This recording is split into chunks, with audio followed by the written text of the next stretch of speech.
In 2009, Michael Jackson's doctor waited 20 minutes before calling 911. 20 minutes. And what's frightening isn't the delay. It's realizing that day was only the end of something that started decades earlier. It's thinking about what that delay says about his entire life. Because Michael's end didn't begin that morning. It started when he was a small boy, in a small house in Gary, Indiana, learning far too early that love could come with a price. If you want to understand Michael Jackson, you have to go back to childhood. Not to fame, not to Thriller, to before that. In the beginning, there was a 5-year-old boy and a father who saw something in him before he saw a son, a performance machine. Joe Jackson wasn't absent. He was there, and in a certain sense, that was worse, because presence without protection becomes something else. It becomes control. It becomes fear. Michael said many times that he rehearsed for hours, that making mistakes wasn't a detail. It was a problem. And for a child, that changes everything. Because a child doesn't understand discipline the way an adult does. They understand the mood of the house. They understand the tone of voice. They understand the tension before the punishment. And they learn, without realizing it, that love is not something safe. Psychology calls this anxious attachment. But Michael didn't know the name. He only knew that making mistakes hurt in a way that went beyond the error itself. Michael carried this his entire life. On stage, he seemed in absolute control. But behind that precision was someone trained to never relax. Someone who learned early that mistakes had a cost. And when you grow up like that, the body might win, but the mind stays at war. There's something about Michael that always stood out. He seemed to always be feeling more than everyone else. More music, more pressure, more expectation, more fear. Quincy Jones used to say there was something almost impossible to explain in the way Michael handled sound, rhythm, and emotion. It wasn't just technical talent, it was as if he could sense things other people couldn't.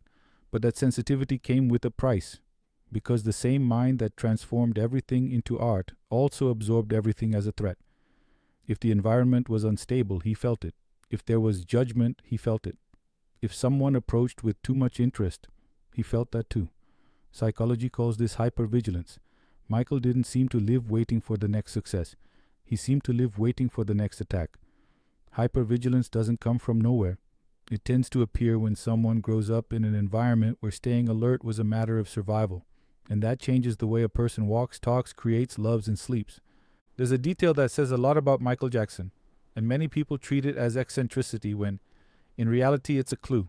Peter Pan, the boy who didn't want to grow up. Michael identified with this image because deep down, it gave shape to what he felt inside. Peter Pan wasn't just a pretty character, it was an emotional fantasy, an impossible promise, that maybe it was possible not to abandon childhood. And that's where Neverland comes in.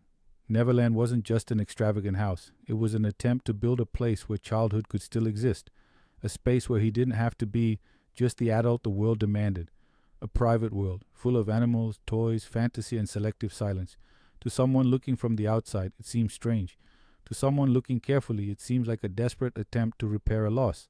Michael wasn't just decorating a house, he was trying to recreate a phase of life that was interrupted far too soon. When someone grows up under intense work, constant pressure, and public exposure, childhood doesn't disappear all at once. It gets swallowed little by little, first by the schedule, then by obligation, then by everyone's eyes. And when that happens too soon, the mind sometimes tries to go back, not literally, but symbolically. Neverland wasn't a whim. It was defense. It was refuge. It was an attempt to freeze time in a place where the boy could still exist. Except childhood doesn't come back through decoration. And the more Michael tried to recover it, the clearer it became that the hole was too old to be filled with scenery alone. In 1993, an accusation changed everything. Jordan Chandler, 13 years old, accused Michael of sexual abuse. The case never went to trial. It was settled with a financial agreement. Michael always denied it, but the court of public opinion had already decided. For someone who grew up under constant surveillance, who already lived expecting the next attack, that was different from any previous criticism. It wasn't a bad review. It wasn't a negative headline. It was the accusation of the crime that horrified someone most, who had spent his life building a world of innocence. And there's an important psychological detail here that many people ignore. When a person who lives with hypervigilance is publicly accused, the defense mechanism isn't anger, it's freezing.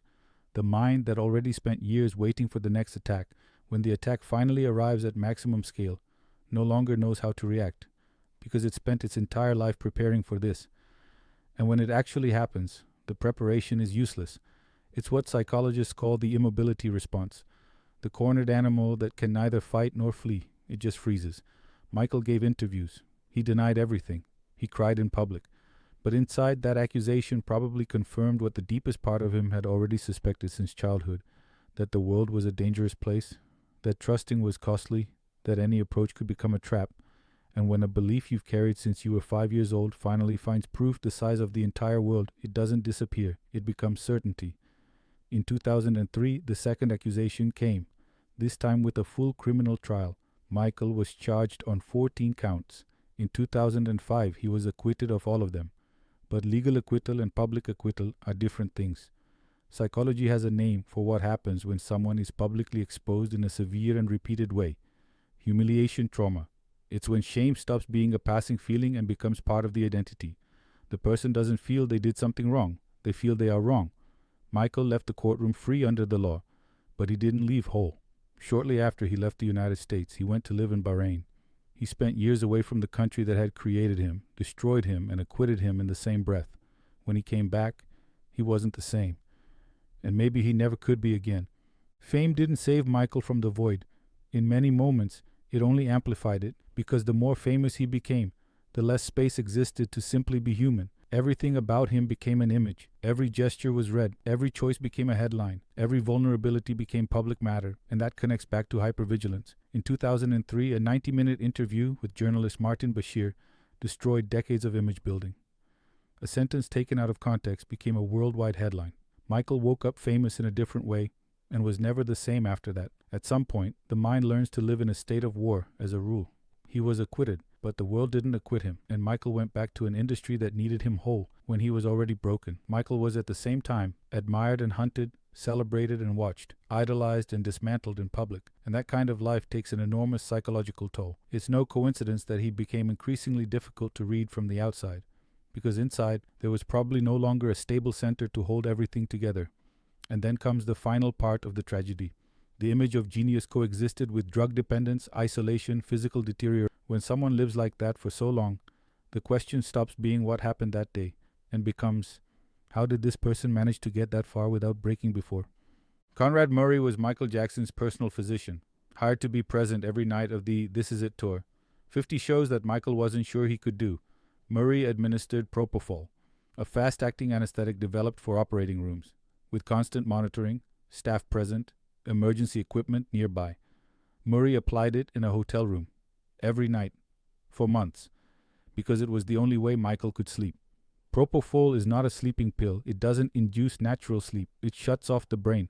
The person doesn't fall asleep. They are disconnected. Natural sleep goes through cycles. REM, emotional processing, memory consolidation, neurological restoration. The body repairs itself during sleep. Propofol does none of that. The person wakes up from propofol like waking from anesthesia, disoriented, without having truly rested, without having processed anything. What Murray was doing every night wasn't helping Michael rest. It was helping him disappear for a few hours.